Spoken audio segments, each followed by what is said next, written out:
更有利。4个不同意，台湾更有利。力拼年底公投4个不同意，副总统赖清德、行政院长苏贞昌和桃园市长郑文灿大型宣讲分进合集。你清楚的表达，你跟朱立伦的主张不一样。希望侯市长可以大声的喊出反对核四。绿营民代也冲第一线，一大早站上街头，直接开讲。4项不同意，台湾上有利。民进党立委王定宇领军成立4个不同意宣达团，陈亭妃也号召台南市议员一起骑铁马挺进大街小巷。为了4大公投，民进党定调全台要办2100场大小说明会，等于党公职除了基本办1场外，艺人得再多办7到8场，更要沟通民调陷入焦灼的美猪议题。宣讲团从客厅讲到公园，从路口讲到网路。接下来也会主攻核四议题，因为监察院调查2年，对经济部、台电提出纠正案，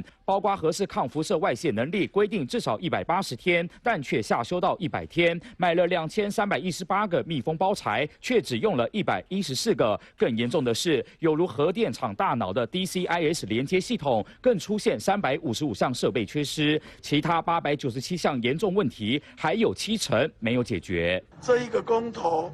关系着台湾的未来，关系着国家的政策，4个不同意，才让台湾不会被乱下去。民进党倾全力总动员南北串联，加强和民众沟通，提倡4大公投投不同意，力求政策得以延续。3立全黄大丰周凯综合报道。